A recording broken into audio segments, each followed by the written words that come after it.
scripta. Undang-undang adalah keras tetapi ia telah ditulis demikian. Assalamualaikum warahmatullahi wabarakatuh. Selamat pagi dan salam sejahtera bagi kita semua. Kami dari tim Richard Posner, saya Teresia Novita selaku pembicara pertama yang akan memandu jalannya debat kali ini. Dan telah hadir bersama kita Andreas Aveluna Eurian selaku pembicara kedua yang akan menyampaikan argumentasi dari sudut pandang pro. Dan telah hadir juga bersama kita Yadija Apriyadi selaku pembicara ketiga yang akan menyampaikan argumentasi dari sudut pandang kontra. Mosi perdebatan kita kali ini yaitu mengenai perubahan kelima Undang-Undang Dasar Negara Republik Indonesia tahun 1945. Sebelum mendengar argumentasi dari dua sudut yang berbeda, saya akan menyampaikan sedikit mengenai konstitusi. Jadi konstitusi adalah sebuah norma suatu politik, negara, dan hukum yang dibentuk oleh pemerintahan negara yang dikodifikasikan sebagai sebuah dokumen tertulis. Berdasarkan prinsip negara hukum, hukum dimaknai sebagai kesatuan hierarki tatanan norma yang berpuncak pada konstitusi. Hal ini disebabkan karena norma dasar tertinggi negara hukum sebagaimana yang dikemukakan oleh Hans Kelsen, bahwa norma dasar sebagai norma tertinggi itu dibentuk langsung oleh masyarakat dan menjadi dasar tertinggi dari validitas keseluruhan tatanan hukum membentuk suatu kesatuan tatanan hukum. Oleh karena kedudukan konstitusi sebagai aturan dasar suatu negara, maka konstitusi menjadi sumber dan dasar bagi terbentuknya aturan hukum yang lebih rendah. Sekian argumentasi dari saya yang akan dilanjutkan dari sudut pandang pro sebagai pembicara kedua. Sekian dan terima kasih. Kepada Saudara Andreas kami persilakan untuk menyampaikan argumentasinya dari sudut pandang pro. 4 menit dimulai dari sekarang. Lex neminem sigit et impossibilia. Undang-undang tidak pernah memaksakan seorang untuk melakukan sesuatu yang tidak mungkin. Assalamualaikum warahmatullahi wabarakatuh. Shalom, salam sejahtera untuk kita semua. Saya Andreas Avelino Eurian, mahasiswa Fakultas Hukum Universitas Mula Warman dari kelompok debat Richard Posner. Pada kesempatan kali ini saya selaku pembicara kedua dari sudut pandang pro terhadap perubahan kelima Undang-Undang Dasar Negara Republik Indonesia tahun 1945. Adapun yang menjadi dasar argumentasi saya mendukung perubahan kelima Undang-Undang Dasar tahun 1945 adalah sebagai berikut.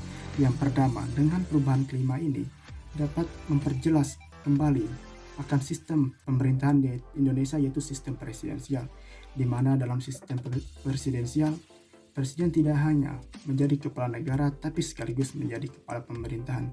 Yang cukup memprihatinkan pada amandemen keempat Undang-Undang Dasar NRI tahun 1945 adalah di mana adanya dominasi kekuasaan, yaitu pada kekuasaan legislatif. Oleh karena itu dalam perubahan kelima ini menekankan agar adanya keseimbangan kekuasaan dan kewenangan serta fungsi dari masing-masing lembaga. Dan yang kedua adalah dengan adanya perubahan ini dapat menghidupkan kembali garis-garis besar haluan negara atau GBHN yang menjadi orientasi perencanaan pembangunan nasional dalam jangka waktu tertentu dan harus dijalankan secara konsisten oleh pemerintah. Meskipun ada perubahan struktur pada pemerintahan itu sendiri, namun ini menjadi jalan untuk kepentingan nasional atau pembangunan nasional yang berkesinambungan. Dan yang ketiga adalah dengan adanya perubahan ini menjadi suatu peluang untuk merekonstruksi DPD Dewan Perwakilan Daerah sehingga menjadi lembaga negara yang mempunyai kewenangan serta fungsi yang sama dengan lembaga negara lainnya.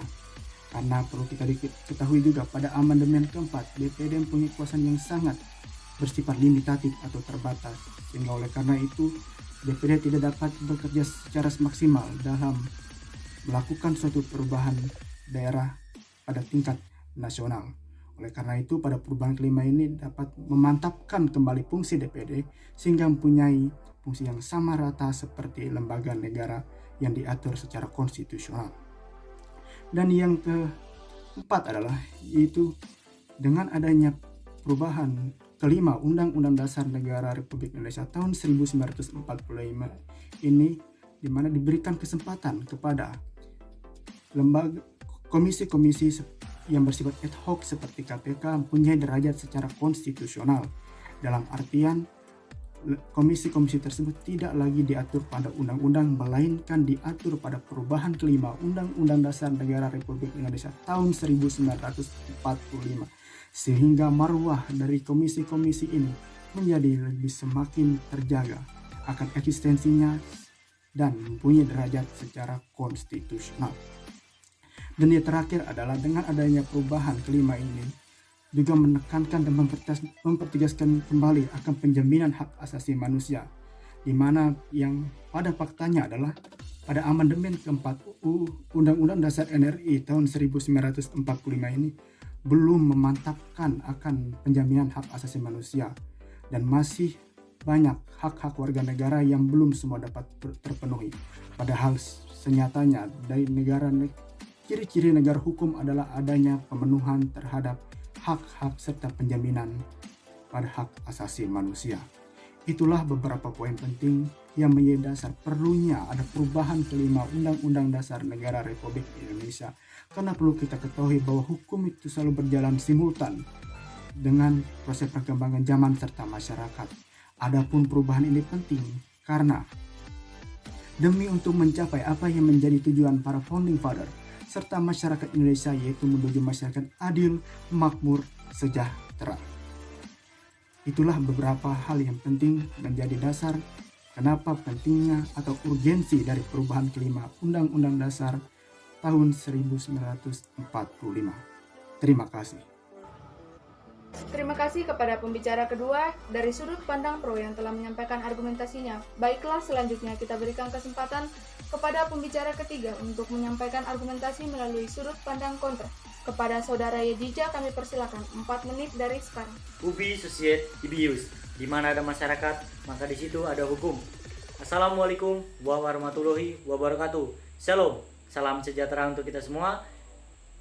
Om Swastiastu, Namo Buddhaya, salam kebajikan. Perkenalkan, nama saya Yedija Abriyadi, mahasiswa Fakultas Hukum Universitas Mula Warman dari kelompok debat Richard Posner. Pada kesempatan kali ini, saya sebagai pembicara ketiga dari sudut pandang kontra terhadap amandemen kelima Undang-Undang Dasar 1945. Sejauh ini, Undang-Undang Dasar 1945 sudah mengalami 4 kali amandemen. Amandemen yang pertama dilakukan pada 19 Oktober 1999. Saat itu terjadi amandemen untuk membatasi kekuasaan presiden yang dianggap terlalu berlebihan. Salah satunya terkait pembatasan periode jabatan. Sebab Presiden Soeharto dapat menjadi presiden berkali-kali karena belum ada pembatasan periode jabatan. Sedangkan amandemen kedua terjadi pada 18 Agustus tahun 2000. Amandemen dilakukan dengan menambahkan aturan antara lain terkait wewenang dan posisi pemerintah daerah, peran dan fungsi DPR, serta penambahan mengenai hak asasi manusia. Sementara amandemen ketiga dilakukan pada 10 November tahun 2001, sejumlah perubahan besar pun dilakukan. Misalnya terkait bentuk dan kedaulatan negara, aturan pemakzulan, hingga pembentukan lembaga seperti DPD, Komisi Yudisial, dan Mahkamah Konstitusi. Serta amandemen ketiga ini juga mengamanahkan pemilihan presiden dan wakil presiden yang dilakukan secara langsung dan tidak lagi dilakukan melalui MPR. Adapun amandemen keempat ini dilakukan pada 10 Agustus tahun 2002. Sejumlah perubahan yang dilakukan antara lain terkait pendidikan dan perekonomian, juga aturan peralihan dan tambahan. Terkait hal ini, membuka ruang amandemen Undang-Undang Dasar 1945 bukanlah haram atau tidak bisa dilakukan amandemen. Namun, bila perubahannya justru akan menjadi langkah mundur bagi demokrasi dan reformasi, sebaiknya diurungkan saja.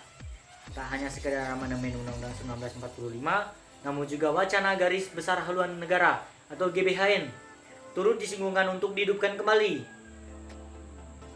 Menghidupkan kembali garis besar haluan negara dalam sistem ketatanegaraan Indonesia yang digagas Majelis Permusyawaratan Rakyat atau MPR dinilai berpotensi mengunci presiden dalam menjalankan perintah. Pakar hukum tata negara Refli Harun menilai ruang gerak presiden bakal terbatas lantaran GBHN hanya disusun oleh MPR, padahal presiden terpilih tentu memiliki agenda politik dan sosial dan ekonomi berdasarkan visi misi yang telah dikampanyekan, dan kebijakan pembangunan yang disusun dalam GBHN tidak dilaksanakan dengan baik lantaran pemerintah selaku eksekutor tidak dilibatkan dalam penyusunannya. Dan perlu dilihat juga apakah betul amandemen kelima ini hasil dari nilai Pancasila atau bukan? Dan dilihat juga dampaknya terhadap masyarakat setempat. Apakah amandemen yang akan dilakukan kembali ini bertentangan dengan masyarakat, sehingga dalam hal ini amandemen belum perlu dilakukan. Alasannya, pola pengembangan diatur lewat undang-undang sudah cukup. Segala implementasi masyarakat sudah tertuang dalam undang-undang, sebab amandemen yang akan dilakukan akan berpengaruh pada masa depan bangsa, sehingga harus dipikirkan kembali pada saat melakukan amandemen kelima ini agar tidak terjadi pertentangan di masyarakat setempat. Sekian dari saya. Assalamualaikum warahmatullahi wabarakatuh. Terima kasih kepada pembicara ketiga atas argumentasi yang telah dipaparkan. Setelah sama-sama kita menyaksikan jalannya debat kali ini dari dua sudut pandang yang berbeda, perdebatan kali ini kita dapat menyimpulkan bahwa pendapat dari sudut pandang pro mengenai mosi kita kali ini adalah di mana dengan adanya perubahan kelima Undang-Undang Dasar Negara Republik Indonesia tahun 1945, di mana kekuasaan legislatif dan kekuasaan eksekutif mempunyai kekuasaan dalam porsi yang sama. Dan dengan perubahan ini juga memperjelas lagi posisi presiden selaku kepala pemerintahan dan kapan posisi presiden sebagai kepala negara. Dengan menghidupkan kembali garis besar haluan negara atau GBHN dalam perubahan kelima Undang-Undang Dasar Negara Republik Indonesia tahun 1945, komisi-komisi yang awalnya hanya diatur dalam undang-undang, dengan adanya perubahan dapat diatur secara komprehensif dalam Undang-Undang Dasar yang baru. Sedangkan dari sudut pandang kontra berpendapat bahwa dengan adanya perubahan kelima Undang-Undang Dasar Negara Republik Indonesia tahun 1945 ini dengan menghidupkan kembali garis besar haluan negara atau GBHN dinilai dapat mempersulit presiden dalam menjalankan pemerintahan. Dan apakah perlu adanya penghidupan kembali GBHN?